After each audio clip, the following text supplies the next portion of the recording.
Mga kwento ni Felmo.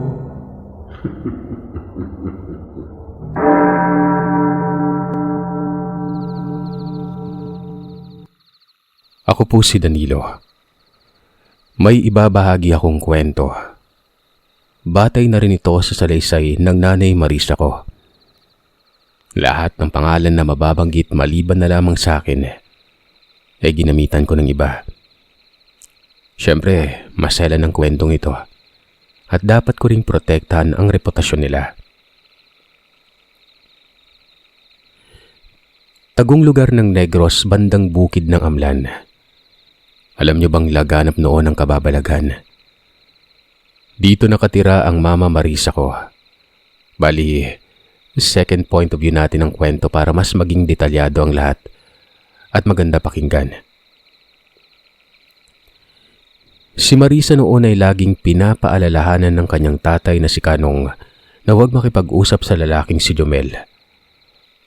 Aswang umano si Jomel at alam ito ni Tatay Kanong dahil isa siyang albularyo. Itong si Marisa naman ay nahumaling na ng gusto kay Jomel dahil na rin sa angking kakisigan ng binata.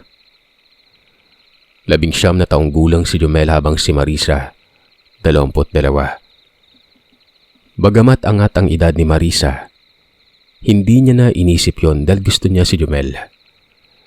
Pakiramdam pa niya noon na tila may gusto din sa kanya ang lalaki. Sa kadahilanang para umanong sinasadya ni Jomel na makisabay sa kanya sa tuwing bababa siya ng bayan. Ito ay upang maghatid ng mga panindang gulay sa nanay na naroroon sa pwestong barong-barong sa merkado. Wala naman siyang maisip na dahilan kung bakit sumasabay sa kanya ang binatilyo. Basta, bumababa lamang ito ng bayan at hihiwalay na sa kanya matapos makarating doon. Minsan nag-uusap sila. Pero nakikita ni Marisa ang sulyap mata ni Jomel na may kasama pang kindat.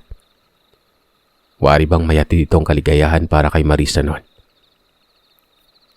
Ay naku tay, hindi porket albularyo kayo, hukuman nyo na kaagad ang tao. Hindi aswang si Jomel. Napakabait niya kaya. Palibhasa kasi may nagugustuhan kayong lalaki para sa akin hindi ko naman gusto yon. Dalaga na ako tay. Hayaan niyo na akong mamili kung sino ang gusto ko makasama sa buhay. Ang sabi naman ng Tatay Kanong, wala siyang napipiling lalaki. Kahit sino, basta't wag lamang umano si Jomel. Wag daw papadala sa akit ng aswang dahil magaling sa gumayuma ang mga ganito. Nagkibit balikat na lamang si Marisa. Bugtong na anak si Marisa kaya laki sa layaw. Walang kakompetensyang kapatid at lahat ng atensyon at luho napupunta sa kanya. Hindi na rin napipigilan ni Tatay Kanong dahil sumasagot na at talagang may sarili na ring desisyon. Hindi naman maipagkakaila dahil ang ganitong edad talaga ay parang kalapating kumpleto na ang balahibo at gusto nang lumipad. Isang okasyon, piyesta ito at may baile o sayawan. Siyempre aasahan na nating dadagsa ang mga kababaihan at kalalakihan sa lugar, lalo na yung mga binata at dalaga. Usong-uso kasi noon ang panunuyo tuwing may baile. Katunayan kung hindi nyo na itatanong, isa din ang baile sa dahilan kung bakit nabuo ang isang pamilya. Huwag nyong itanggi dahil totoo ito, lalo na sa tagapakinig nating batang 80s at 90s.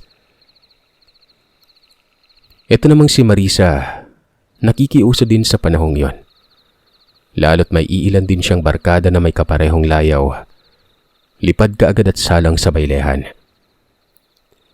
Hinahanap noon ni Marisa si Jomel. Natitiyak siyang gaya ng ibang kalalakihan ay naroroon din ang binata. At hindi nga siya nagkamali nun. Nakapuslit ang binatilyo sa isang banda at nakatayo lamang ito habang nanonood sa nagsasayawan sa gitna ng bailehan. Naaalala pa noon ni Marisa ang tukar o musikang pinapatugtog. Ayon sa kanya, touch by touch daw yon. Gusto niyang lapitan si Jomel kaso nga lang kawalang respeto ito sa sarili. Para bang tinatapakan niya na lamang ang kanyang pagkababae kapag nagkaganon. Kung kaya naman sumisimple lang siya ng daan at pinapakiramdaman kung papansinin ba siya ni Jumel. Hanggang sa paligid niya ng kanyang mga mata, nakita niyang nakatingin sa kanya ang binatilyo. Kumindat pa. Siyempre, naroon na kaagad ang diskarting pagkukunwari. Yung tipong magugulat pa na naroroon din pala si Jumel sa baylehan. Kinamusta niya pa ito. Nawari ba'y matagal na hindi nakikita kahit alos sa araw-araw lang naman. Ngumiti lamang ang binatilyo at sinabing bakit hindi daw sinamahan ni Marisa ang kanyang barkada. Nagtaka naman noon si Marisa at nakaramdam ng pagkakilig. Kung hindi siya nagkakamali, nakamasid din sa kanya si Jumel at maaaring pareha silang hinahanap ang isa't isa.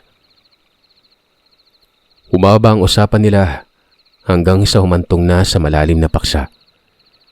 Yung tipong nagkikilanlan na sa isa't isa. Baka makita tayo ng nobyo mo Baka awayin ako, sabi ni Jumel. Nako, wala akong nobyo no. Preskong presko at hindi pa ako nililigawan ng kahit sino. Landi ni Marisa. O diba? Nakakatuwa isipin na talagang may nakaka-relate dito. Kumbaga, lumang diskarte ng birigan. Hanggang sa lumalim na ang gabi at napagpasya na ni Marisa na umuwi nun. Katunayan, siya na lamang mag-isa noon dahil nauna na sa kanya mga barkada. Tila ba sinadya talaga ni Marisa na magtagal para lang makausap ng masinsinan si Jumel. Nagpaalam si Marisa at laking tuwa niya nang sabihing makikisabay umano sa kanya pag-uwi. Etong si Jumel. Buhat nito na inaasahan niya na talaga na mangyari yon. Habang papauwi ay patuloy sila sa pag-uusap. Hanggang sa mapadaan sila sa lugar na kung saan may nangyaring pagpatay kamakailan lang. Tinuro pa ni Marisa yon at sinabing nakita ba din umano ni Jumel ang labi. Para itong nilantakan ng kung anong mabangis na hayop at nagkawasig-wasig pa ang katawan. Pero hinala ni Marisa, aswang ang pumatay. Bigla na lamang natahimik si Jumel. Wari ba'y galit at naging seryoso ang muka. Nagtaka naman si Marisa pero hindi niya tinanong at baka may masama lang sa pakiramdam nito. Hanggang sa makarating sila malapit sa bahay, tahimik pa rin si Jumel at kumabig na ito paliko patungo rin sa kinaroroonan ng sariling tirahan. Saglit pang huminto si Marisa at tinanaw niya habang papalayo si Jumel. Ganoon na lamang ang panlalaki ng kanyang mga mata nang magawi sa madilim na bahagi at bigla na lamang nawala ang binata. Maigi yung tinitigan ni Marisa pero naglaho talaga si Jumel. Dapat ay makikita niya pa ito dahil may liwanag sa unahan. Napadaan lang sa anino ng mangga. Nawala na lang na parang bula. Nagkibit-balikat na lamang ang dalagita. Nang makarating ito sa bahay, nagkataong may ginagamot noon si Tatay Kanong. Batang may kuyog na nanay at nagpapahilot ito. Nasa kamalig ito mga 10 metro ang layo mula sa kanilang tahanan. Nang mapadaan si Marisa, wari ba'y alam na ng tatay nito na dumating na siya. Partida, nakatalikod sa kanyang Tatay Kanong at nagwika ito ng, "Mamaya, pagkatapos ko dito Marisa, mag-usap tayo ha. Tsaka huwag kang tatapak muna sa loob ng bahay kung hindi ka pa nagpapagpag. Dumiretso ka sa likod at antayin mo ako doon." Medyo may kabigatan ng boses ng tatay kung kaya nabigla si Marisa. Hindi naman siya umalma pa dahil karapatan nitong magalit lalo't lampas 12:00 na siyang nakauwi nun. Kung kaya naman dumiretso na lamang siya sa kusina. Ang ipinagtataka nga lang ni Marisa noon ay bakit tila may abiso ang tatay. Hindi papasok ng bahay kung hindi nakapagpag. Naisip niya tuloy na galing siya sa sementeryo dahil kinakailangan pang magpagpag.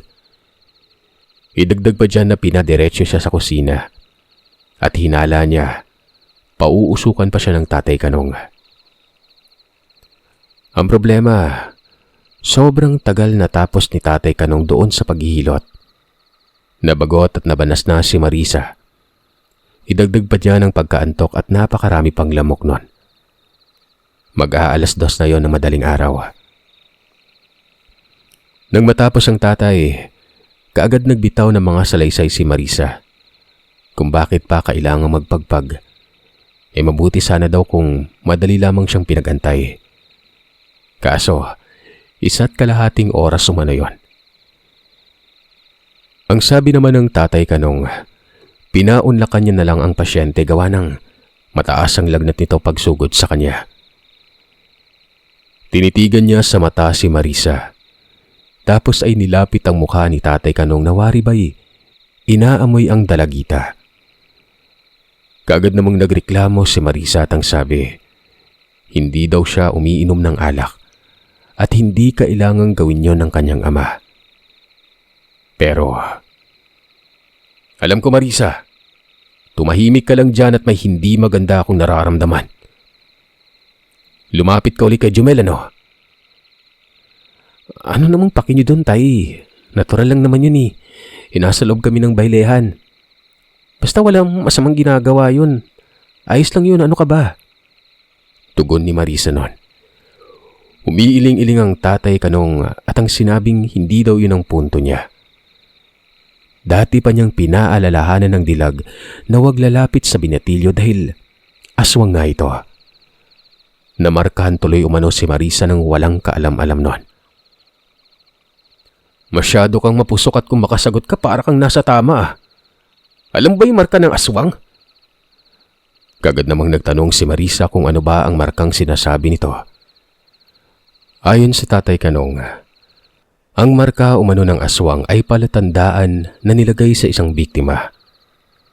Sa oras umano na magkaroon ng isang tao nito, lahat ng ikinikilos at pinupuntahang lugar, malalaman ng aswang na yon. At dito ay masusubaybayang maigi ng aswang kung kailan ang pagkakataong papatay ng biktima. Maraming uri ng marka. May dura, orasyon, at apik. Hindi makikita ng sino mang tao ang marka ng aswang. Tanging ang aswang lamang mismo ang nakakaalam dito. Pero si Tatay Kanong, naaamoy niya na namarkahan si Marisa. Ano bang pinagsasabi niyo dyan, tay? Ang galing niyo namang magkomedya at sobrang seryoso ng mukha niyo. Basta, walang papasok ng bahay. May gagawin ako at huwag mong pairalin yung kaartihan mo. Hubarin mo yung damit mo. Wika ng Tatay Kanong. Nagreklamo naman si Marisa. Hindi daw siya bata para maghubad ng damit sa harap ng magulang. Dito'y nakaltukan ang ulo ni Marisa at, bangag ka ba? Siyempre magtatapis ka ng tuwalya. Tapos ibigay mo sa akin ang damit mo. Napatango na lamang si Marisa at nakaramdam ng pagkahiya. Hinubad niya ang damit at inabot sa tatay. Matapos nun, sinunog ni Tatay Kanong ang damit ni Marisa na siya namang ikinagalit ng dilag. Sa kadahilan ng hindi naman sinabi ng kanyang ama na susunugin pala yon. Dagdag pa dyan na paboritong damit niya ito.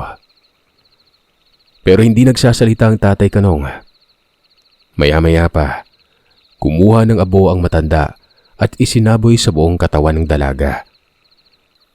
Galit na galit ang dalagita ng mga sandaling ito. Nagmistula umano siyang baliw at niligo ng abo nun.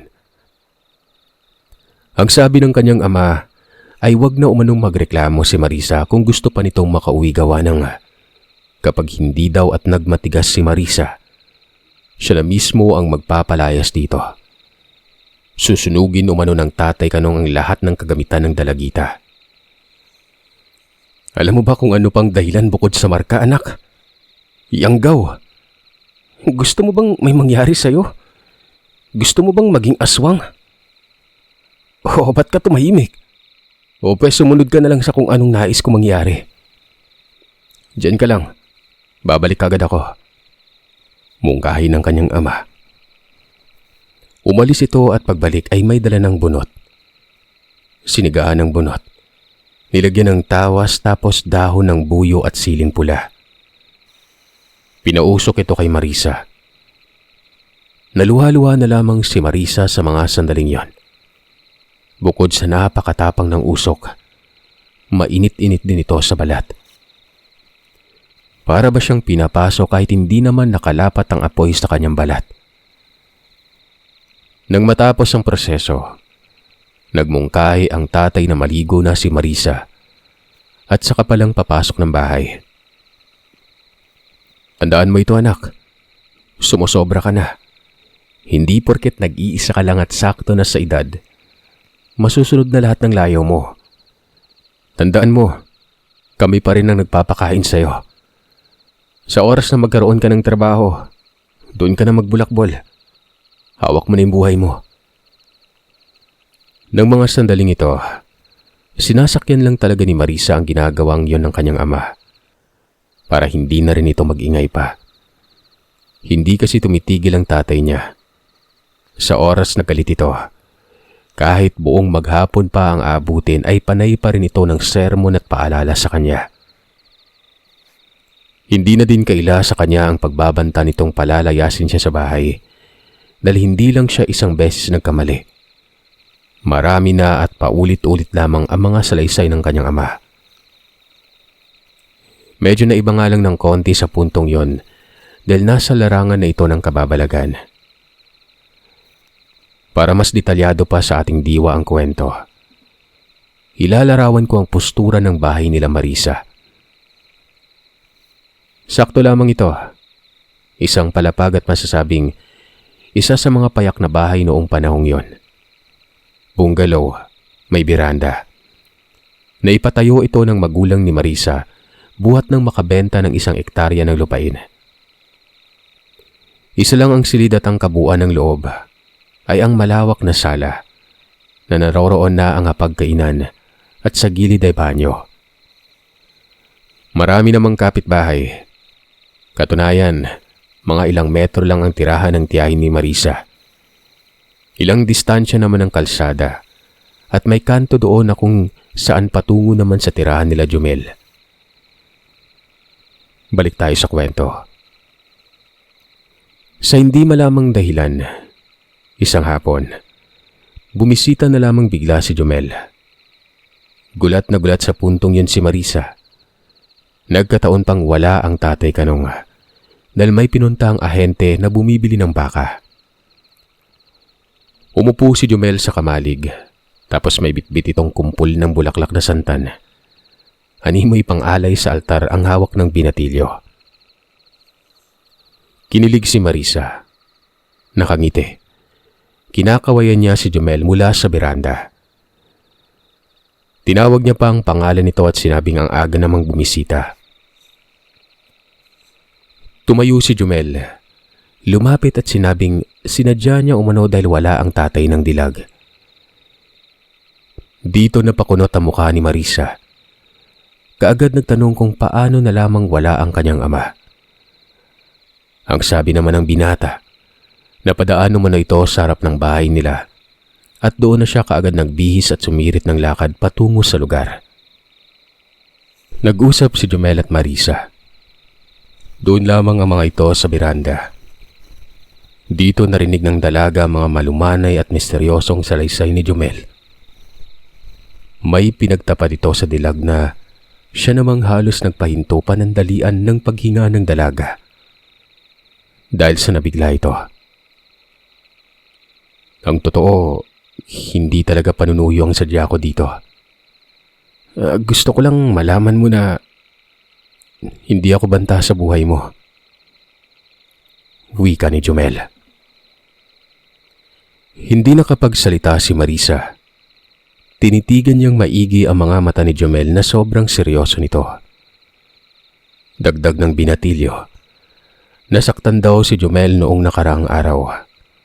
Wala naman siyang kasalanan sa pamilya ni Marisa pero Gumamit daw ng parusa ang tatay niya na pinalipad hangin matapos ang pagtanggal sa marka. Wala na. Naguguluhan na si Marisa ng mga sandaling yon. Unti-unti ding nagkakaroon siya ng hinala na isang aswang nga si Jumel. Minarkan kita, Marisa. Yun ay para maprotektahan kita. Mabait ka kasi sa akin at ikaw lang ang taong nakipag-usap sa akin eh. Aswang talaga ako. Totoo ang sinasabi ng tatay mo. Nakuha ko to sa tatay ko na matagal nang patay. Sinadya akong sabihin sa iyo to para hindi na ako sasaktan ng tatay mo. Kahit kasi hanggang ngayon hindi ako nilulubayan eh. Patuloy akong pinaparusahan kaya ito. Pakisabi sa kanya na tama na oh. Baka kasi mamatay ako eh. Wika ni Jumel noon. Hindi na malaya ni Marisa na tumutulo na pala ang luha niya sa mga mata. Nakakaawa tingnan si Jumel. Hinahapuhap pa nito ang balikat at nang mawalis ang damit, ay may napansin si Marisang latay doon banda. Kulay ube ang latay na waribay pinsala sa pagkabugbog nun.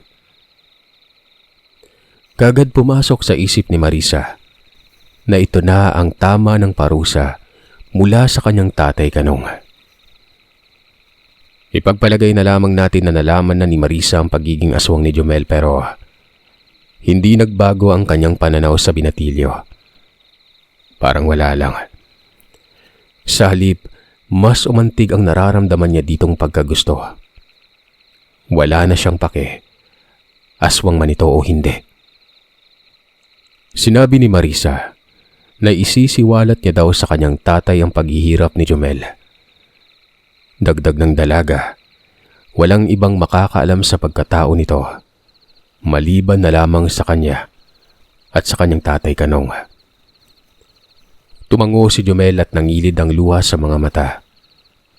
Mas lalo namang kinurot ang puso ng dalaga sa tindi ng pagkaawa nun. Sa puntong yon, walang kaalam-alam ang dalawa na si tatay Kanong pala ay nakabalik na. Nang malaman nitong naroroon sa beranda si Jumel, mabilis na umikot ng bahay si tatay Kanong at nagtungo sa gilid ng beranda at nagtago. Gamit ang tinatawag na sabulag, kaya hindi siya nagawang maramdaman ni Jumel. Narinig ni tatay Kanong ang lahat at hindi ito nakatagal dahil naawa din ito at napagtanto na bagamat aswang ang binata, ay napakabuti naman pala nito. Nagpakita ang tatay Kanong at nang masilayan ito ng dalawa, gulat na gulat si Marisa. Habang si Jumel naman ay kaagad na tumayo at akmang aalisa na pero, "Umupo ka muna dyan. Huwag ka matakot sa akin, ano ka ba?" "Marisa, bakit hindi mo siya ipagtimpla ng kape?" "Teka, nangya talaga tong dami palang langgam dito. Animal." Tila ba naimasmasan si Marisa. Nakaramdam siya ng gaan ng loob sa kabila ng pagkabigla na magpakita ang kanyang ama. Natuwa pa siya nang magkumahog sa kakatakbo ang tatay patungo sa likod para tagpasin ang napakaraming langgam na gumagapang sa katawan nito. Ito pa lang ang unang beses na sinunod ni Marisa ang utos ng kanyang ama ng walang reklamo. Kagad siyang nagtungo sa loob at ipinagtimpla ng kape si Jumel. Itong si Jumel naman noon, bagamat mabuti ang pakikitungo sa kanya ng matanda, mababakas pa rin sa mukha ang agam-agam. Ilang sandali lang, dumating na si tatay Kanong at umupo ito sa tabi niya.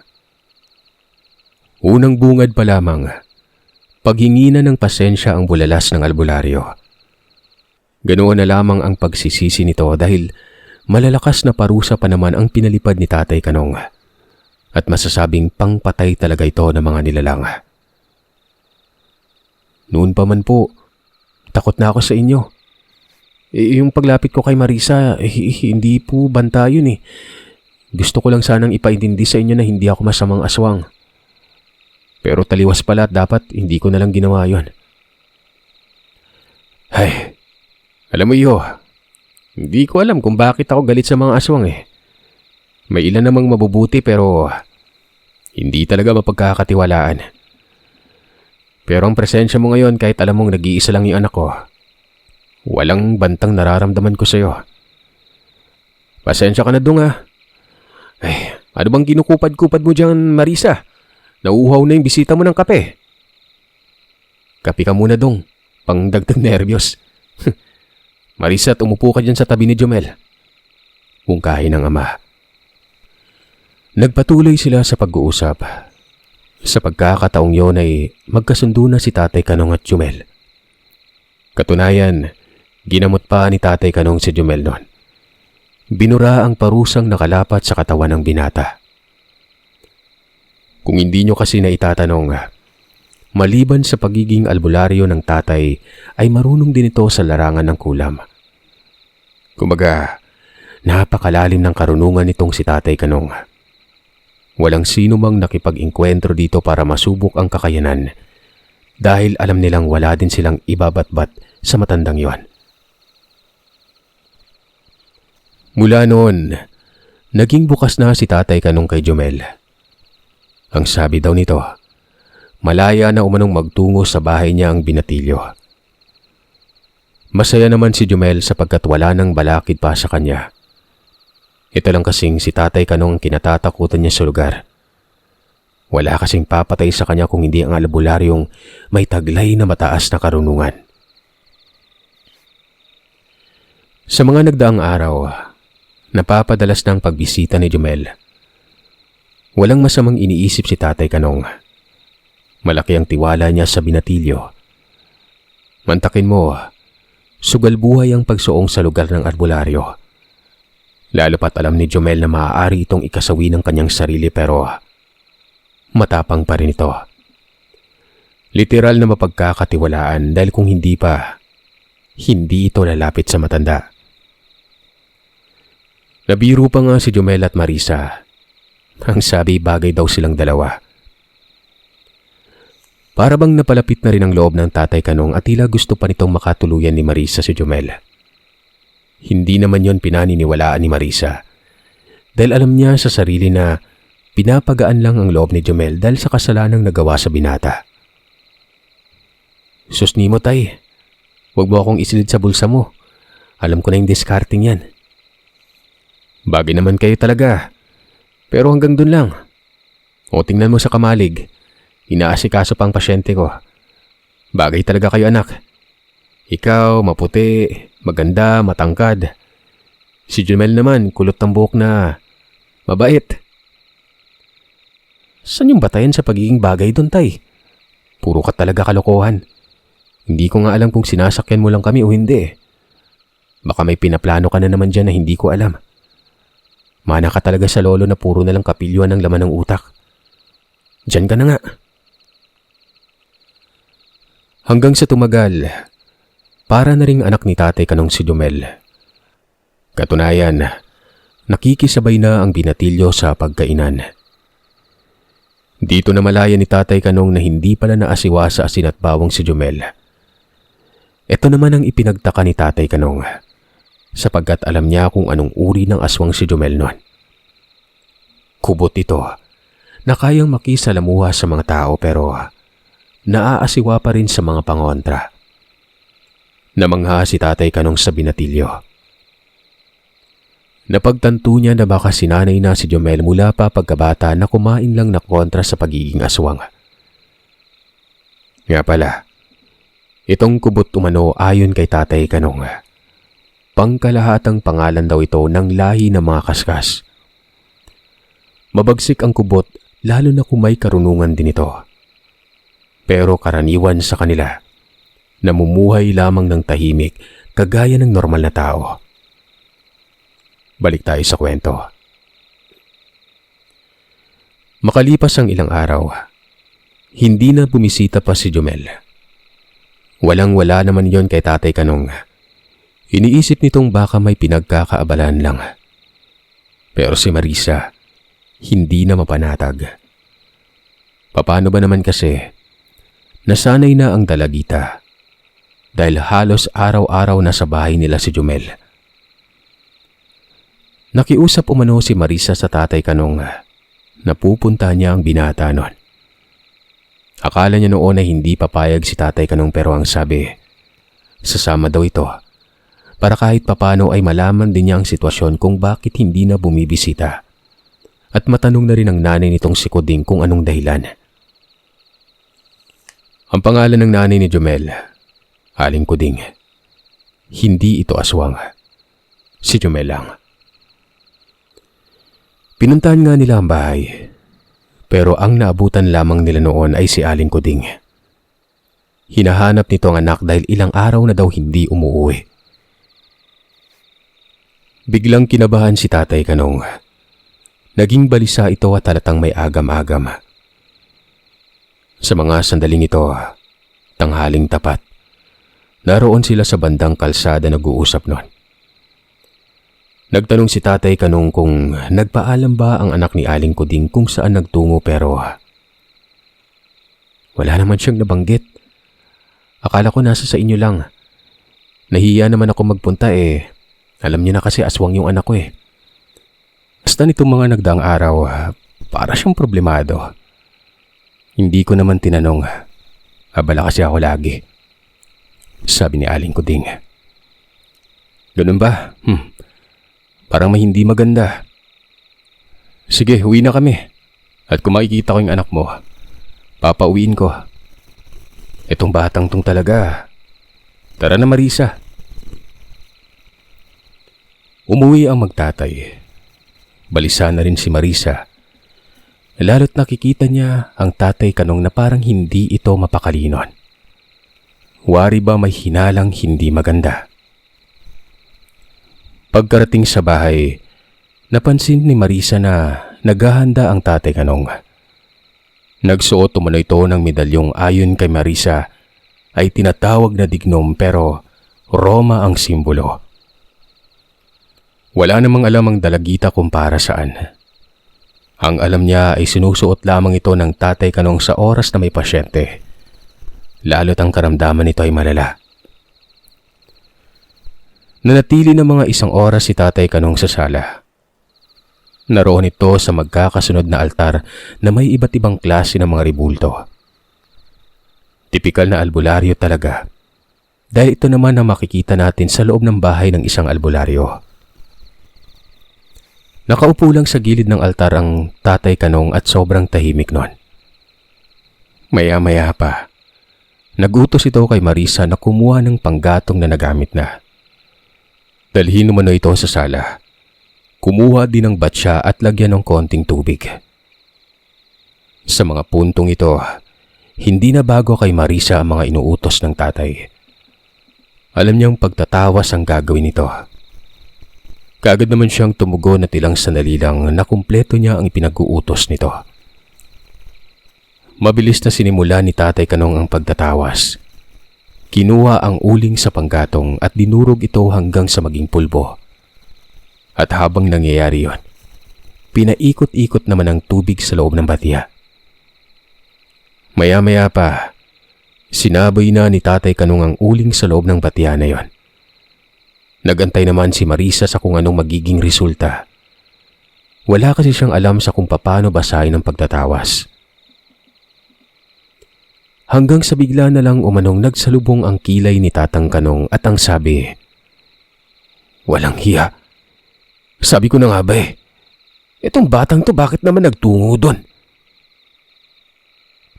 Matapos makapag-uwi ka, tumayo ang Tatay Kanong at nagsukbit ng punyal sa tagiliran. Siyempre, dala na ng pagkabagabag ay nagtanong sa Marisa kung ano ang problema. Pero hindi nagsasalita si Tatay Kanong. Makikitang napakaseryoso na mukha at nagmamadali. Alam ni Marisa na aalis ito at dahil walang sagot sa katanungan, minabuti ng dalaga na magmungkahing sasama siya. Napatingin sa kanya si Tatay Kanong. Sinabing wag na. Dahil delikado ang pupunta niyang lugar. Pues, sabihin niya sa akin kung ano bang nakita niya sa tawas. Dahil kung hindi sasama talaga ako sa ayaw at gusto niyo. Bulalas ni Marisa noon. Dito ay isiniwalat ni Tatay Kanong ang kanyang hinala base sa naging resulta sa pagtatawas. Tsamba na umano kung magminti siya sa pagtatawas. Ang nangyayari umano ngayon kay Jumel, nasa kuta ng mga kaanak na kubot. Maaaring ang dahilan, kinumbinsi ang binata sa pagiging ganap na aswang. Dagdag ni Tatay Kanong, si Jumel bagamat aswang, hindi pa nito minsan naranasan ang magpalit anyo. Mga katangian lamang ng kubot sa anyong tao ang kaya nitong gawin. Pero sa aswang, hindi pa. Na siya namang peligro sa oras na maging ganap na kubot na si Jumel. Dadaan kasi ito sa pagkabaliw at mananalasa ng mga tao. Ito ay parang proseso din ng pagyayanggaw.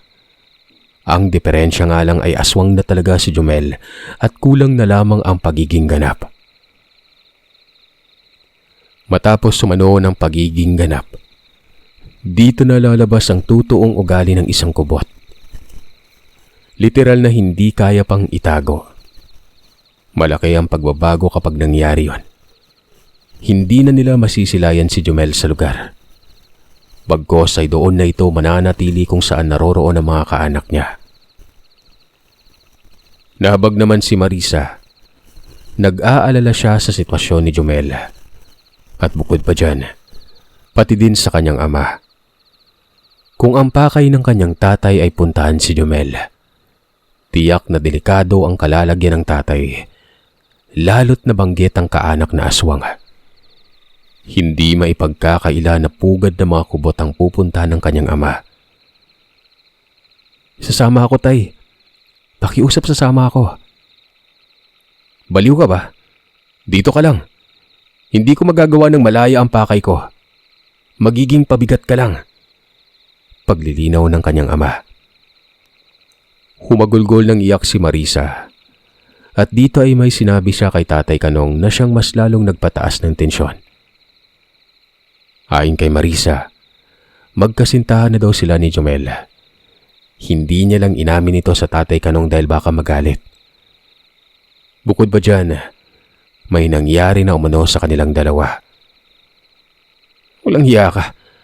Ano ka mo? May nangyari? Matino ka bang babae, Marisa? Lintik kang bata ka. Oo, alam kong magnobyo at nobya na kayo at pinalampas ko yon. Dahil alam ko namang wala ding patutunguhan eh. Pero sabihin may nangyari sa inyong dalawa. Ay, gunooni mo. Bueno, nangyari nang nangyari. Ano ba to? Dapat panagutan ka niya. Lalaki talagang to. Sabi ko na nga ba eh. Dito ka lang. Iuwi ko dito si Jumel. Pag-uuntugin ko kayong dalawa sa kahiyupan nyo. Alis na ako. Lintik. May manugang akong aswang. Ay nako, nakakahiya. Albularyo pa naman ako. Wika ni Tatay Kanong at umalis ito ng bahay. Si Marisa naman noon, kaagad bumalik sa tirahan nila Jumel. Kinausap niya si Aling Kuding at nagtanong-tanong, partikular sa kung saan ba nakatira ang mga kaanak ni Jumel na aswang. Naroroon din kasi si Jumel at ito ay batay sa pagtatawas ng kanyang ama. At bukod pa dyan, plano kasi ng dalaga na magtungo din sa lugar na yon. Hindi siya mapanatag ng mga sandaling yon. Sinabi naman ni Aling Kuding kung saan, sa bukid at liblib pa ito ng lugar. Dagdag ng ginang, wag na lang tangkaing magpunta kung naroroon lang si Jumel. Ligtas naman umano ang anak niya doon at babalik din daw yon. Babalik nga yun pero lihiti mong aswang na. Pinunta ni tatay. Gusto ko rin pong sumunod. Mungkahi ni Marisa. Kagad itong umalis at nagtungo sa bayan. Naganap ng habal at sa kabutihang palad. Nakasakay naman kaagad ang dilag. Sinabi niya sa driver kung saan ang lugar pero ayon dito ay hindi daw nakakadaan ng motor sa looban. Hanggang sa kalsada lang at kinakailangang lakarin na lamang ni Marisa yon. Medyo malayo ang lugar kung kaya aabuti ng hapon bago pa makarating. Partida. Sa kalsada pa lamang yon. Hindi pa kapag naglalakad na si Marisa papasok ng lugar. Nauna si Tatay Kanong ng halos kalahating oras. Alam niya ang lugar dahil minsan nang napagala si Tatay Kanong dito nang may niyanggaw na pasyente. Hindi ko na lamang ididetalye ang eksaktong lugar kasi maraming nakatira doong normal na tao at baka magdulot pa ng takutan. Takip silim na nang makarating si Tatay Kanong. May malawak na palayan ito na may katabing tubo at sagingan. Bale, kinakailangan pang tumawid ng pilapil ni Tatay Kanong bago pa mismo matungtungan ang naturang lugar. Pero bago pa nangyari yon, masugid munang inobserbahan ni Tatay Kanong ang paligid.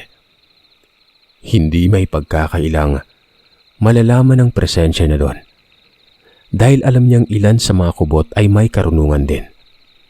At minsan niya nang nakasagupa ang isa sa mga ito, kung kaya hindi malayong kabisado na ang kanyang presensya.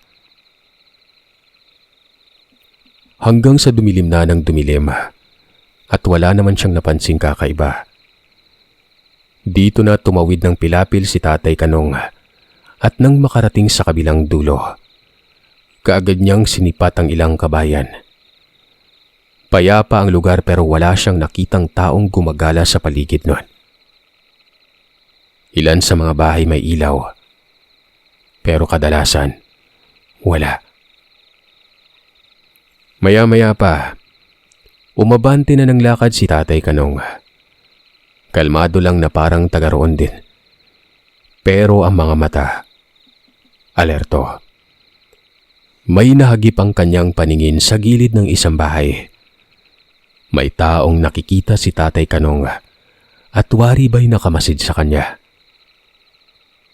Huminto ang matanda at tinitigan ng taong yon.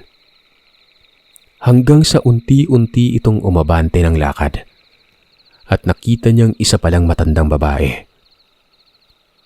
Kinawayan ito ni Tatay Kanong. Lumapit naman ang babae at wari pa ng tatay. Hindi ito aswang. Hindi niya kasi nararamdaman ang presensya ng pagiging kubot dito.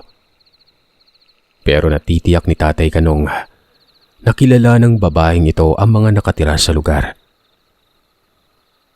Magandang gabi. Matanong ko lang ho, may napagala ba ditong binata? Singtangkad ko lang at kulot yung buhok. Pangalan niya, Jumel. Ayon naman sa babae, kilala daw niya si Jumel. Madalas itong pumupunta sa lugar para bumisita sa kanyang tiyuhin pero maliit pa noon ito. Ngayon, hindi na umano niya nasisilayan. Saan naman po nakatira yung tiyuhin ni Jumel? Pasensya ka na ha. Matagal nang ipinagbabawal dito magturo ng bahay. May iba kasi ditong nakatira na hindi tao. Basta doon sa unahan ka na lang magpunta. Doon ka na lang magtanong. Hindi na nagsalita pa si Tatay Kanong sa sinabi ng matanda. Tumango na lamang ito bilang pagtugon. Naiintindihan niya ang matandang babae. Marahil ay natatakot ang residenteng yon na baka may gawin sa kanila ang mga kubot sa oras na magbigay ng detalye. Nagpatuloy na lamang siya sa paglalakad. Hindi niya alam kung alin sa bahay ang tirahan ng tiyuhin ni Jumel. Maliban na lamang sa nakompronta niya dati na nasa timog banda. Bagamat tagong lugar yon, pero malapad at marami ang mga bahay. Nasabi lang na puga dito ng kubot dahil 5 pamilya dito ay may lahing aswang. Pero hindi nang tatalo ng kapitbahay nun. Ika nga, mas nang tatalo pa ang magnanakaw kesa sa mga aswang. Maya-maya pa, may napansin si Tatay Kanong na sumusunod sa kanya. Pasimpleng nilingon ito ng matanda. Sinuri kung sino. Dito niya nakita ang lalaki. Matanda ito at halatang nagmamadali. Nakatuon ang atensyon nito kay Tatay Kanong at nang nasa malapit na, nanlaki ang mga mata ng tatay Dahil ang matandang ito ay yung nakumpronta niya dati. Walang iba kung hindi ito yung yumanggaw sa kanyang pasyente. Si Mang Nicolas. Isa itong kubot na may mataas na karunungan. Akala niya may gagawin. Kung kaya kaagad inumang ni Tatay Kanong ang kanyang punyal. Pero bigla na lamang itinaas ng matanda ang kamay, ipinahihiwatig na hindi lalaban. Ba't mo ako sinusundan, Nicolas? Ako pa ang natanong mo imbis na ako dapat ang magtanong kung anong ginagawa mo dito. Pero wala akong masamang sadya. Kung hindi ang batiin ka lang sana. Pasensya na, nakalimutan kong may nakaraan pala tayong dalawa. Masyado lang naging mapangahas ang kinikilos ko ngayon. Anong sadya mo dito, Kanong? Binaba ni Tatay Kanong ang punyal. Sumipat pa ito sa paligid para suriin kung may nakakita ba sa ginawa niya. Ilang sandali lang ay sinabi ni Tatay Kanong ang sadya niya sa lugar na yon. Ayon dito, hinahanap niya si Jumel at alam niyang narito sa lugar nagpunta. Matapos makapagsalita ni Tatay Kanong, kapansin-pansin naman ang pagtataka sa mukha ni Mang Nicolas. Bakit mo naman hinahanap si Jumel? May atraso ba sa iyo ang bata? Wala. Wala siyang atraso sa akin. Pero importanteng makausap ko siya. Alam mo ba kung nasaan siya? Nakakapanibago ka ah. Kailan pa nagkaroon ng ugnayan ng isang aswang sa albularyo? Hanggang ngayon, wala kang kwentang kausap, Nicolas. Sagutin mo na lang yung tanong ko kung alam mo pero kapag hindi, nag-aaksaya lang ako ng oras sa'yo. Buwelta ni Tatay Kanong nang makaramdam ng pagkabanas. Pinagdilatan pa ng mata si Mang Nicolas. At dito ay sinabi ng matanda na kinumbinsi daw si Jumel ng kanyang tiyuhin. Kinuha ito sa kanilang lugar at tinala rito. Yun naman talaga umano ang nakagawian ng isang kubot. Kapag nasa tamang edad na, ginagawa ng ganap na aswang. Itinuro ni Mang Nicolas ang naturang bahay. Walang sabi-sabi namang tinungo yun ng Tatay Kanong. Pero sa mga sandaling ito, nakasunod sa kanya si Mang Nicolas. Malaki ang bahay ng tiyuhin ni Jumel. 2 palapag pero payak na tirahan lamang ito na gawa sa karaniwang kasangkapan. Bungad pa lamang ng bahay, nakaabang na ang isang lalaking nakapamewang habang magkasalubong ang kilay. Kagad sinabi ni Mang Nicolas na yun na daw ang tiyuhin ni Jumel noon. Ang pangalan nito, Ramon. Pero hindi sinasabat ni Tatay Kanong ang mga sinabi ni Mang Nicolas. Sa halip, patuloy lamang ito sa paglalakad hanggang sa ilang distansya na lamang sa kinatatayuan ng tiyuhin ni Jumel. Saka pa lamang ito huminto. Wala nang paligoy-ligoy pa. Nagwika kagad ito ng, wala akong ibang sadya dito kung hindi makausap si Jumel. Pwede mo bang ipaubayan mo na siya sa akin? Hindi kita kilala. Bakit naman kita pauunlakan? Teka, amoy albularyo ka. At pamilyar sa akin ang presensya mo. Tama nga si Jumel. May kaibigan siyang albularyo. At naamoy ko ang amoy mo sa kanya. Ikaw siguro ang binanggit niya sa aking si Kanong. Tama ba? Dami mo namang sinabi. Wala namang kwenta. Uulitin ko. Ang pinunta ko dito, ang kausapin lamang si Jumel. Yun lang, tapos. Pero kapag hindi ka pumayag, asahan mong may mangyayaring hindi maganda. Pagbabanta ng Tatay Kanong. Sa hindi malamang dahilan, nakarinig na lamang si Tatay Kanong ng pag-ungol sa loob ng bahay. Wari ba taong pinapahirapan? kaagad niyang naisip na maaaring nasa proseso na sa pagiging ganap si Jumel. Kung kaya naman walang pasabing umabante ng lakad si Tatay Kanong para sipatin ang loob ng bahay. Pero hinarangan siya ni Ramon. Dahilan naman at inambahan ng pagsaksak ng punyal ito ni Tatay at, "Sige, lapit! Alam mo siguro kung anong punyal yung dala ko Makakapatay ito ng aswang kahit daplis lang. Tumabi ka dyan! Jumel! Jumel! Bakit nakagapos to? Pakawalan niyo siya. Sige, subukan mong manglaban. Ikaw din dyan, Nicolas. Alam kong nag-aantay ka lang ng pagkakataon. Kung gusto mong hindi madamay, maigi sigurong wag ka nalang makialam." Nakita ni Tatay Kanong ang binatilyo nang tumayo ito sa may pintuan. Nakagapos si Jumel sa may upuan. Para itong nababaliw nun. Panay bigkas ng mabigat na salita si Tatay Kanong. Sinabi pa nitong putulin na daw ang prosesong isinasagawa. Huwag nilang gawing ganap na aswang ang binatilyo. Maniwala man kayo o sa hindi, bigla na lamang nagtayuan ang mga buhok ni Ramon. Para itong alambring gumagalaw na animoy may sariling buhay. Isang indikasyon ito na nag-anyong aswang na si Ramon. Ito ang katangian ng isang ganap na kubot. Hindi nagbabago ang mukha pero yung buhok ay humahaba at gumagalaw. Bahagya lang umitim ang mga mata. Ngumisi na animoy baliw. Kitang-kita ng Tatay Kanong ang unti-unting paghaba ng mga pangil ni Ramon. Samantalang napapalingon naman siya kay Mang Nicolas.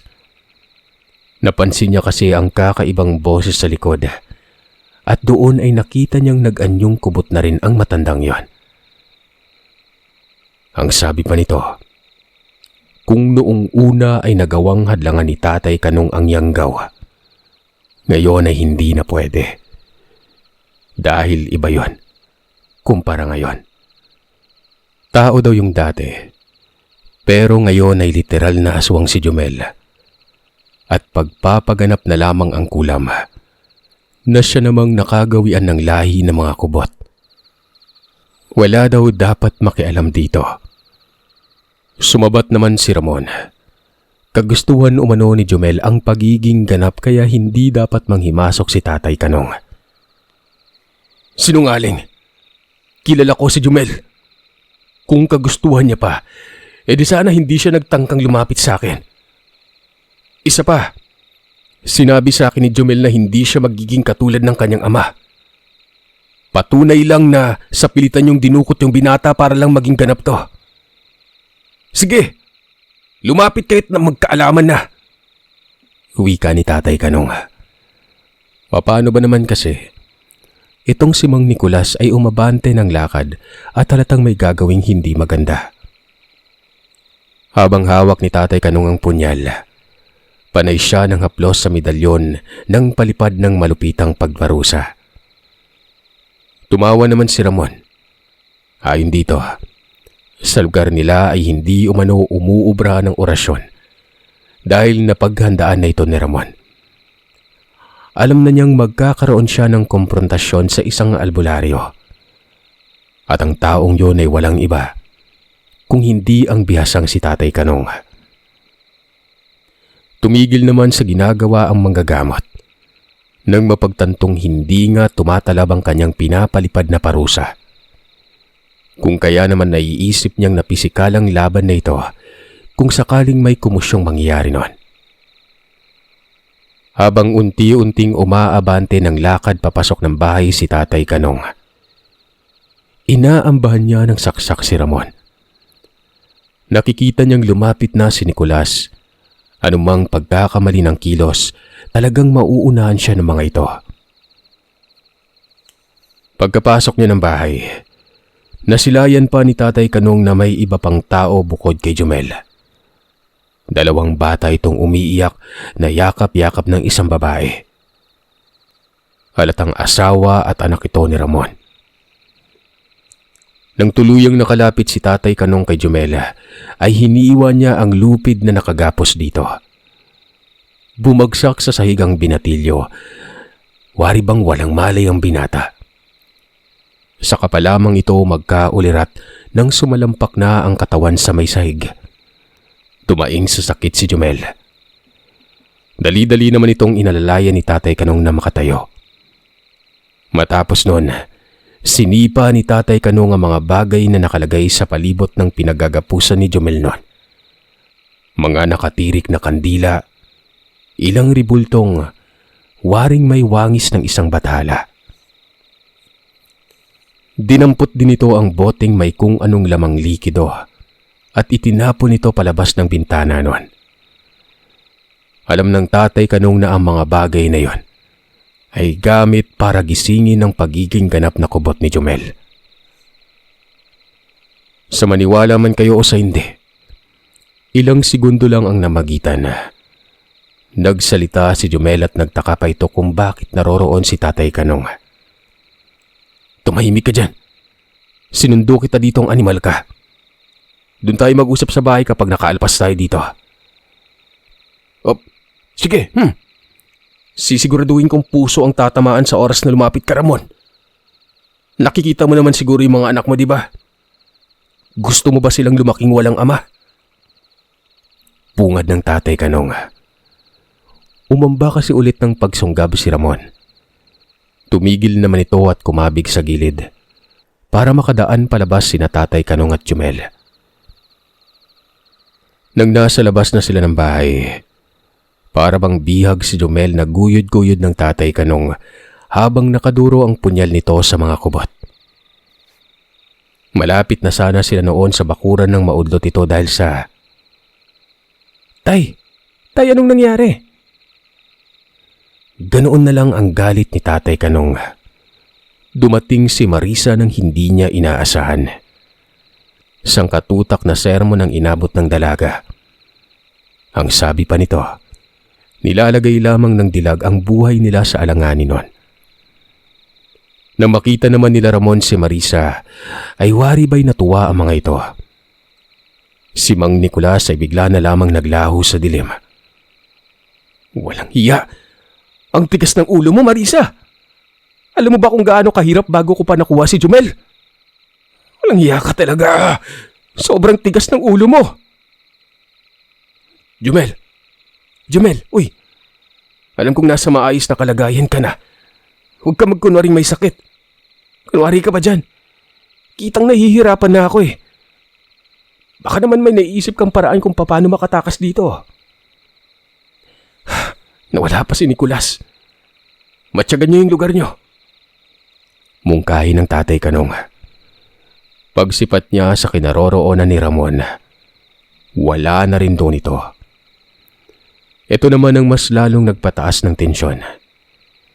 Nasa dilim na ang mga aswang at tiyak hindi nila mamamalayan kapag may ginawa ang mga ito. Si Marisa noon, hindi nagsasalita. Balot ng takot at mukha at parang nawawala na sa sarili. Habang si Jumel naman, animoy kalmado lamang ito. Ilang sandali lang. Nasa likod ng bahay sila. Dalian natin, Tatay Kanong. Tumakas na tayo. Mungkahi ni Jumel noon. Anong tatay? Tatay mo mukha mo. Sige, mauna ka. Ikaw naman yung nakakaalam sa lugar eh. Kagad silang nagtatatakbo kung saan tumutungo si Jumel. Nakabuntot lamang si Tatay Kanong habang hila-hila nito ang kamay ni Marisa. Pero habang nangyayari yon, hindi nawala ang mga mabibigat na salita na binibitawan ni Tatay Kanong. Ibang daan ang tinungo nila. Hindi ito yung daan kung saan ito ang tinahak na landas ni Tatay Kanong. Sa halip, sa likod sila dumaan at patungong gubat. Hindi naman sinita ni Tatay Kanong ang binatilyo. Hinayaan lamang niyang maging gabay si Jumel. Pero sa mga sandaling ito, nakikita ni Tatay Kanong na may sumusunod sa kanila. Hindi lang nag-iisa, hindi rin dalawa, kundi mga 5 aswang. Tatay Kanong, dito sa kanan. Ang lusot dyan kalsada na. Marisa, mauna ka na, dali. Ikaw din, Tatay Kanong. Mungkahi ng binata. Ay nako, hindi kita anak. Huwag mo akong tawaging tatay. Tsaka ba't mo kami pinapauna? Magpapaiwan ka ba? Tanong ni tatay nun. Ang sabi naman ni Jumel, hindi titigil ang kanyang angkan sa pagtugis. Siya lang naman umano ang sadya kaya haharapin niya ito. Ang sarap mong kutusan. Nagpakahirap akong kunin ka doon tapos gusto mong bumalik? Baliw. Dapat kanina mo pa sinabi. Hindi yung ang layo na natin saka ka pa magdudumili. Huwag kang babalik. Ayoko maging aswang ka. May atraso ka sa akin. Dito, dali. Bida-bida ka rin eh. Ako yung tagapagligtas dito, hindi ikaw. Matapos sabihin niyo ni Tatay Kanong, hinablot niya ang binatilyo. Tapos ay tinulak ng sabay sila ni Marisa. Dagdag ng Tatay Kanong, walang titigil sa pagtakbo sa kanila hanggat hindi pa sila nakakarating sa ligtas na lugar. Walang nagawa si Jumel kung hindi ang sumunod na lamang. Habang tumatakbo ang dalawa, napapailing na lang si Tatay Kanong gawa ng magkahawak kamay kasi si Marisa at Jumel noon. Nagpapantig ang tenga ng matanda sa tuwing humahawak sa bewang ng dalagita si Jumel. Walang iya. Manugang ko na nga ata yung aswang na to ha. Mamaya kayo sa bahay. Nang makarating sila sa kalsada, naghanap kaagad ng malapit na bahay noon. May nakita naman silang tindahan doon. Bukas ito at doon sila pumuslit. May ilang mga nakatambay at nagsusugal sa likod na wari ba may lamay. Maliwanag din ang lugar gawa ng nakatapat sila sa posting may ilaw. Kaya tiyak na hindi magtatangka ang mga humahabol sa kanila na lumapit noon. Nakita ni Tatay Kanong na nagsisulputan na mula sa kakahuyan ang 5 kubot. Kasama na dito sina Nicolas at Ramon. Hindi umaabante at halatang nanggigigil ang mga ito. Napagpasya ni Tatay Kanong na doon sila magpapalipas ng umaga. Wala nang pake kung may masabi man sa kanila ang mga nakatambay doon. Pinaalam niya kay Jumel ang plano. Sumang-ayon naman ang binatilyo. Pero si Marisa, bagsak na ang mga mata at balikat nun. Halatang pagod na pagod ito at sinabing gusto nang umuwi. Sige, umuwi ka. Gusto mo? Mauna ka. Nakita mo naman siguro yung mga yan sa unahan, di ba? Ngayon tingin mo makakauwi ka kaya ng ligtas. Tandaan yung dalawa ha. Hindi ako nababahala sa mga kubot na yan. Nababahala ako sa inyo. May nangyari pala sa inyong dalawa. Ikaw, Jumel, alam mo naman na kaya kong pumatay ng aswang kahit tao pa. Panagutan mo yung anak ko ha. Teka, sinong nagsabing may nangyari po? Ano pong ibig sabihin yan? Wika ni Jumel noon. Nagsalubong ang kilay ni Tatay Kanong. Pinandilatan niya ng mata si Marisa. Inamin ko na kay Tatay Jumel. Ako na mismo yung umako. Wala kang dapat itago pa dahil huli na tayong dalawa. Isa ding dahilan kung bakit ko inamin ito ay para maisama ako ng tatay. Pero hindi eh. Kaya gumawa ako ng paraan para makapunta dito. Napayuko na lang si Jumel sa mga sandaling yon. Halata sa mukha nito ang pagkahiya. Doon ka na lang magpaliwanag sa bahay. Makakatikim ka muna sa akin ng malupit na sermon. Basta sa ngayon ang importante, ligtas tayo dito. Pagka umaga, saka na tayo umuwi. Hindi naman magtatangka yung mga yan sa bahay ko eh. Tugkaran pa lang, mamibilipit ng katawan sa sakit. Inabot nga sila ng umaga sa lugar. Saka pa lang sila umuwi noon. Si Jumel noon ay bagsak na bagsak ang mukha. Wari na hindi pa nakarating sa bahay, nauna nang malungkot ito sa sasapitin niya kay Tatay Kanong. Pero naging taliwas ang lahat ng yon. Dahil nang makarating sa bahay ay hindi naman sila pinagalitan. Pinagpahinga pa si Jumel habang ginagamot ang mga pasa nito sa kamay, dulot ng pagkagapos. Kung kaya naman inunahan na lamang ni Jumel ng salaysay nun upang marinig niya kaagad ang opinyon ni Tatay Kanong. Pasensya na po ah. Alam ko naman pong hindi niyo ako gusto. Aswang nga po, di ba? Napakahirap namang isipin na magiging kapares ako ng anak niyo. Pero sa totoo po, pinipilit ko maging tao kahit hindi naman. Mahal ko kasi yung anak niyo eh. Huwag ka maingay dyan. Minimitsahan mo lang yung galit ko eh. Mamayang gabi, dito natin patulugin yung nanay mo at baka dito muna siya mananatili. Hindi ko inaasahan na susundan tayo hanggang dito ng kaanak mo. Nandyan lang sila sa tabi-tabi. Nag-aantay ng pagkakataon. Pero hindi yan makakapasok dito sa bahay. Ang problema, ang mga malapit natin sa buhay na hindi ko na protektado. Wika ng Tatay Kanong nun. Lumabas ng bahay si Jumel. Sinipat niya ang paligid. At doon ay nakita niya ang pinsang anak ng isa pang tiyuhin ni Jumel nun. Narito nga sila, Mang Kanong. Ano po yung gagawin niyo?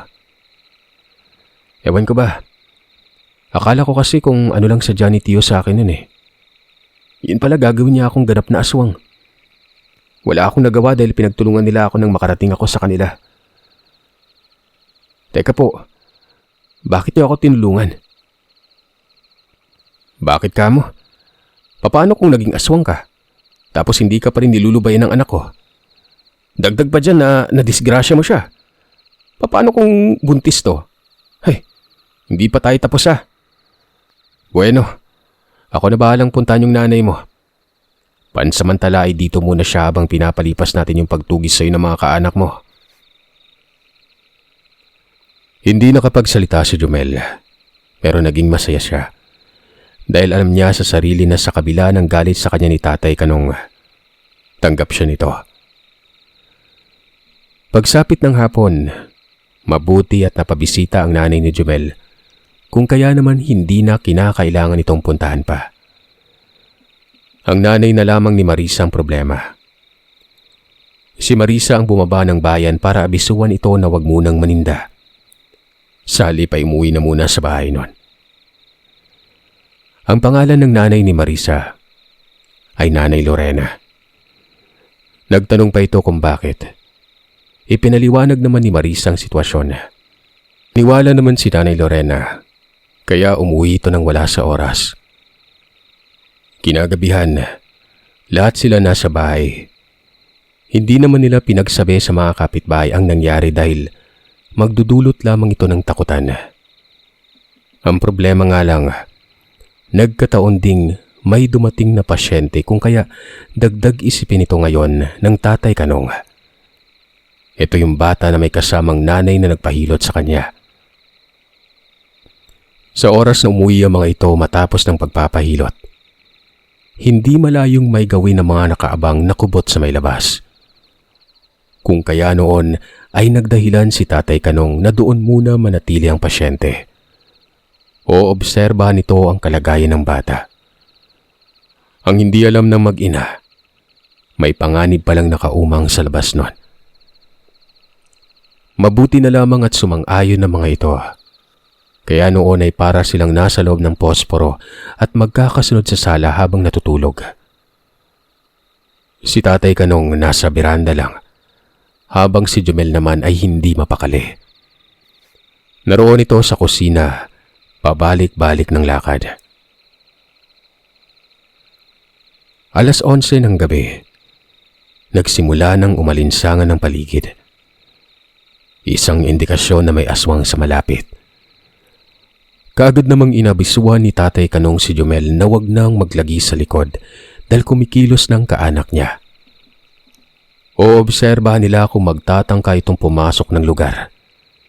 Dahil sa oras na mangyari yon, hulog sa patibong ang mga ito.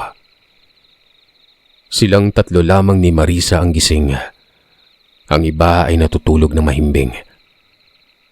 Si Marisa, nakasilip sa bintana. Inaabangan din kung anong mangyayari maya-maya lang. Hanggang sa nabagot ang Tatay Kanong, kung kaya naman nagtungo ito sa kamalig dala ang maliit na gasera. Tinanaw-tanaw niya ang madidilim na bahagi kasabay ng pagmumuni-muni ng orasyong bakod. Ilang minuto lang ang namagitan. Nagpakita na si Ramon. Bigla na lamang itong lumitaw sa labas ng bakuran. Malapit yon sa kamalig kung kaya natatanaw ni Tatay Kanong kahit medyo madilim doon. Ang sabi pa ni Ramon, walang mangyayari kung isusuko umano nila si Jumel. Tapos na sana ang proseso kung hindi lang nakialam si Tatay Kanong. Dagdag ni Ramon, ano bang meron sa binata at pinoprotekta nito ni Tatay Kanong? Samantalang alam niya namang aswang ito. Sos, umalis ka na lang. Hayaan mo yung binata. Gusto niyang mamuhay bilang tao, hindi bilang katulad niyo.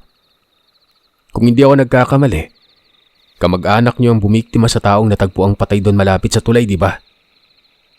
Halata naman yung bakas ng kubot doon eh. Bulalas ng Tatay Kanong. Narinig yun nila Jumel at Marisa. Nagkatitigan ng dalawa at naalala ni Marisa ang namatay doon sa nabanggit na lugar.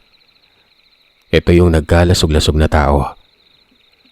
Kagad niyang tinanong si Jumel kung totoo bang kamag-anak ni Jumel ang salarin. Oo, kasama sa pumatay ang Tiyo Ramon. Nagkaroon daw kasi ng atraso sa pinsan ko yung biktima kaya ayun. Tinambangan nila at pinatay. Hindi mo ba napansin nung mapadaan tayo doon? Bigla na lang ako natahimik. Aminado akong kaanak ko yung salarin. Nakukonsensya ako sa biktima. Paglilinaw ni Jumel noon. Sabi ko na aswang nga. Kaya pala naging seryoso yung mukha mo. Ganun ba? Kasama yung mga kauri mo? Oo, ganun nga Marisa. Ganun sila Tiyo kaya nga ayaw na ayaw kong matulad sa kanila eh. Kapag may kagalit at napagdiskitan talagang pinapatay. Katunayan habang nangyayari ang pagpatay na ron ako. Dinala ako mismo ng tiyo ko dun para masanay daw ako kung paano pumatay ng tao. Napabitaw na lamang ng mabibigat na salita si Marisa. Hindi niya lubos sa kalain na ang uri pala ng aswang na nananalaytay sa dugo ni Jumel. Malademonyo. Kinilabutan tuloy si Marisa noon. Napadasal ito na sana ay hindi maging ganap na aswang si Jumel. Habang ang nasa labas naman ng bahay, nagkasagutan na sina Ramon at Tatay Kanong. Dahilan namang nadistorbo sila Aling Kuding at Nanay Lorena. Napasilip na rin ito sa bintana upang sipatin kung ano bang nangyayari sa labas nun. Hanggang sa ganoon na lang ang paglaki ng mga mata ni Aling Kuding nang masilayan si Ramon. Paano nakarating dito si Ramon? Sambit ni Aling Kuding. Hindi ba sinabi sa'yo ni Mang Kanong? Nay, gusto akong kunin ni Tiyo. Sagot naman ni Jumel noon. Maya-maya pa ay nagsilitawan ng iba pang tao. 5 ang bilang ng mga ito at kasama din si Mang Nicolas. Habang ang 3 pa, mga pinsan ito ni Jumel. Kaya niyo bang pumasok ng bakuran? Kung kaya niyo, makukuha niyo si Jumel. Pero kapag hindi, umuwi na lang kayo at matulog. Banat ng Tatay Kanong nun. Pero ang kamay nito ay nakaangat na sa bubungan ng kamalig. May nakasukbit kasi doong itak at sa oras na may mangyari, hindi magdadalawang isip si Tatay Kanong na makipagpatayan sa mga nilalang na yon. Hanggang sa unti-unting umaabante ng lakad si Ramon. Ganoon na lamang ang panlalaki ng mga mata ni Tatay Kanong dahil hindi niya makitaan ng pagkairita si Ramon. Samantalang malakas na orasyon naman ang ginawa niyang bakod sa lugar na yon. Binunot na ng tuluyan ni Tatay Kanong ang itak. Bumaba ito ng kamalig at hinarap si Ramon. Ang mga naroroon sa loob ng bahay ay hindi na magkawari sa pagkataranta. Lalo pat unti-unting nagbabago ang postura ni Ramon. Nagtayuan ng mga buhok nito at humaba. Si Nanay Lorena, hindi napigilang mapasigaw nun. Mabuti na lamang at natakpan kaagad ni Marisa ang bibig at sinabi nitong wag nang mag-ingay dahil mas lalala ang sitwasyon. Lalo pat baka pati ang mga kapitbahay ay magising na rin nun. Sa hindi malamang dahilan, lumabas si Jumel pero may dala din itong itak. Dinuro niya si Ramon. Mariing giniit ng binata na hindi niya gusto ang maging halimaw. Huwag na siyang idamay sa mga kasamaang ginagawa ng kanyang kamag-anak. Hayaan na lamang siyang mamili sa kung anong gusto niyang landas na tahakin. Hindi pwede. Namatay na ang tatay mo at kailangan niya ng kapalit. Dapat mong sundin ang kung anong patakaran meron ng ating angkan. Bulalas ni Ramon. Sa pagkakaalam ko, hindi din gusto ng tatay ang maging katulad niyo. Napilitan lang din siya dahil baka patay ng nanay ko din ko. Umalis na kayo dito kung ayaw niyo magkamatayan tayo. Sagot naman ni Jumel noon. Si Tatay Kanong ng mga sandaling yon, bahagyang nawala ang pangamba. Akala niya kasi ay siya lang mag-isa ang may kayang makipagbangayan sa mga nilalang. Mabuti at tumapang na lamang daw itong biglang si Jumel. Kung hindi niyo na itatanong, kahit nasaan niyong tao ang kubot, may lakas pa rin ito ng higit pa sa 3 normal na tao. Pero mas hindi hamak na mas mabagsik kapag nasaan yung aswang na talaga yon. Pero kahit papano, pwede nang masabing mapagkakatiwalaan yun sa laban, sakaling mangyari nga ito. Napatango si Tatay Kanong at sinabing humahanga siya sa binatilyo. Pero naroon pa rin ang katagang, napabilib mo ako Pero hindi pa rin tayo tapos Bueno, tingin ko'y napaghandaan mo ang poder sa paligid, Ramon. Pwede mo nang simulan ang gusto mong gawin. Ano pang inaantay mo dyan? Wika ni Tatay Kanong, sabay tarak ng itak sa lupa nun. Nagmungkahi din itong itarak ni Jumel ang kanyang hawak na itak sa lupa. Mabisang pangbasag daw ito ng karunungang meron ng isang kalaban. Kaagad namang tumango si Jumel at tinarak ang itak sa lupa. Pagkabunot nito, umabante ng lakad si Jumel. Nakaamba na ito ng pagtaga na siya namang nagpaatras kay Ramon. Ang sabi pa ni Ramon, papatay ba umano ng kadugo niya si Jumel? Kung yun ang tama, gagawin ko. Halika dito! Wika ni Jumel at nagpakawala ito ng pagtaganon. Sinalag ni Ramon gamit ng bisig ang patalim, pero dumaplis ito at trumekta sa mukha niya. Kitang-kita nilang lahat ang pagtama ng talim sa mukha at nagkasugat si Ramon. Sumirit ang dugo doon habang sumusuray pa atras. Hindi na binigyan pa ng pagkakataon ni Tatay Kanong. Kung wala siyang gagawin ay hindi rin titigil si Ramon sa kakatugis sa binatilyo. Kung kaya naman inundayan din niya ng pagtaga si Ramon. Kung saan-saan na lamang ito tinatamaan. Bawat paghampas nito ay animoy tunog sinibak na kahoy ang patama. Hanggang sa natumba si Ramon, naangat ang kamay. Sinabi nitong tama na umano. Pero hindi tumigil si Tatay Kanong. Patuloy niyang pinagtatataga ang aswang. Nakakakilabot umano tingnan ang tinataga ng itak ayon kay Marisa. Nahimatay pa umano si Nanay Lorena dahil hindi kinaya ang nakita nun. Patuloy sa pagtataga si Tatay Kanong. Mabuti na lamang at nahugot ni Mang Nicolas si Ramon palayo. Pero habang nangyayari yon ay makikita sa mukha ni Mang Nicolas na nasasaktan ito. Hindi dahil sa tama ng itak, kundi dahil sa poder na nilagay ni Tatay Kanong bilang pangontra sa lugar na yon. Yung 3 pinsan ni Jumel, nanggigigil ang mga ito pero hindi makapasok sa loob dahil walang abilidad kagaya ng meron si Ramon. Makinig kayo mga tampalasang aswang. Bukas na bukas din, lulusob ako sa inyo. Ibubunyag ko ang pagkatao nyo sa bayan. Gusto nyong itaboy kayo? Mga litsugas, huwag niyong pilitin ang tao kung ayaw niya maging katulad nyo. Ikaw naman, Ramon.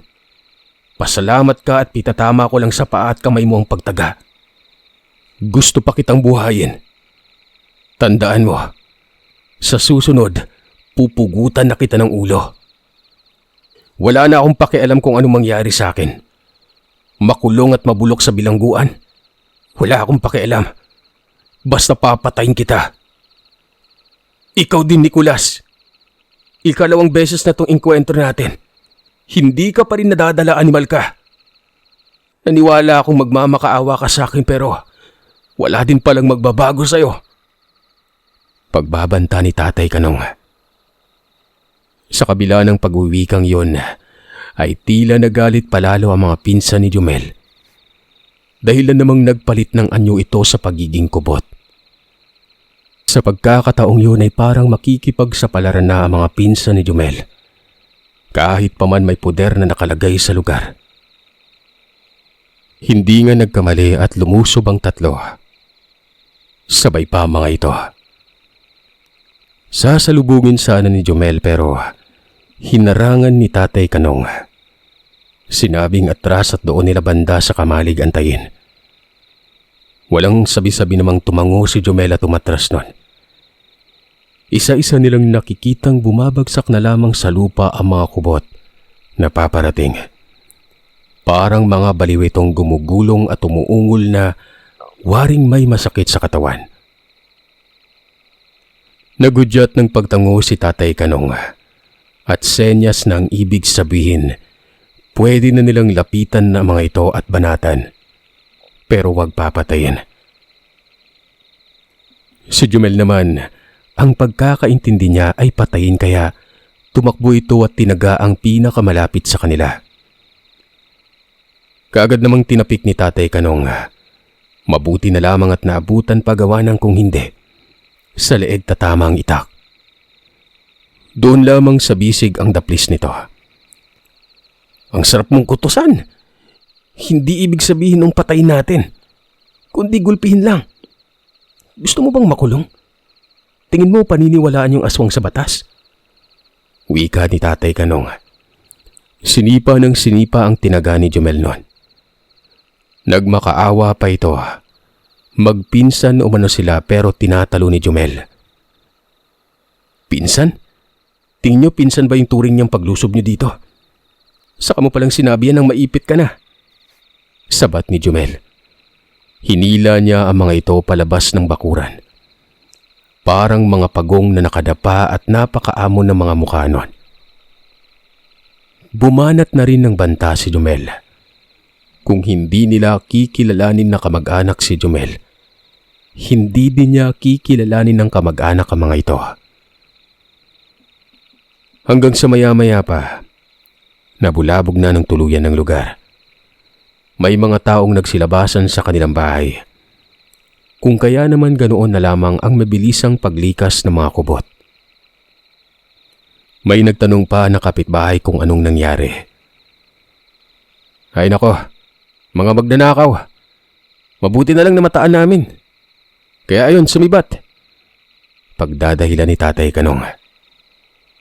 Sa puntong yon, natitiyak ni Tatay Kanong na hindi titigil ang mga kubot. Kung kaya't kinausap niya si Jumel at sinabing pupuntahan nila ang lugar. Pero magsasama pa sila ng bihasa. May kilalang mga banggiitan din si Tatay Kanong nun. Para walang makapipigil sa kanila sa oras na makarating sa pugad ng mga kubot. Ay nangang nangyari.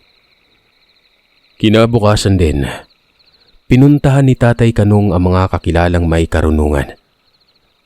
Tatlo ito at mga dating mag-aral ni Tatay Kanong sa karunungan hanggang sa naging bihasa mga yon. Pumayag naman ang mga ito at ora mismo, sinulong nila ang lugar.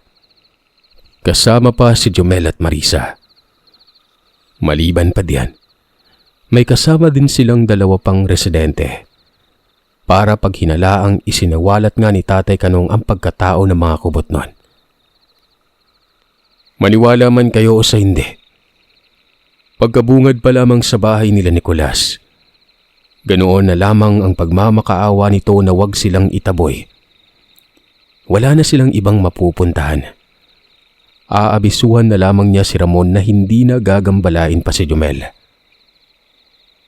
Malamang, dapat mo talagang gawin yon. Mas mabisa pa palang taong bayan bilang pangontra sa aswang eh. Naabala ko pa tuloy itong mga kaibigan ko. Ayaw na ayaw kong may malaman ulit na may mamamatay. At kayong dahilan. Dahil kapag nangyari yon, kahit hindi pa kayo ang pumatay, kayo ang pagbibintangan ko. Kaya't abisuhan nyo na lahat ng kauri nyo. Susunugin lang naman namin ang bahay nyo. Total alam na namin kung saan kayo matatagpuan. Tara na, mungkahi ni Tatay Kanong. Para lang silang nakipagsundo panandalian at kagad umuwi. Tapos ng usapan. Ang totoo ay tinakot lamang talaga ni Tatay Kanong ang mga aswang. Ito ay upang madala. Sa pamamaraang yun ay maaaring isiwalat din ni Nicolas sa lahat ng kauri ang pagbabanta ni Tatay Kanong. Sino ba namang hindi? Dahil sila na mismo ang tutugisin kahit hindi pa sila ang salarin. Parang natudlukan ang paglaganap ng aswang. Para itong epidemya na bigla na lang wala nang napapabalitang pananalasa nun. Si Jumel naman at Marisa nagkatuluyan. Tanggap na tanggap ni Tatay Kanong ang binatilyo kahit aswang pa ito. Nagkaroon ng mga anak sina Marisa. 3, 2 babae at 1 lalaki. At ang lalaking yun ay walang iba, kundi ako. Hindi ko alam kung aswang ba ako o hindi. Wala naman kasi akong nararamdaman kakaiba. Kung di normal lang. Baka tao talaga ako. Ang hirap naman kasing maging aswang, di ba? Muli, ako po si Danilo.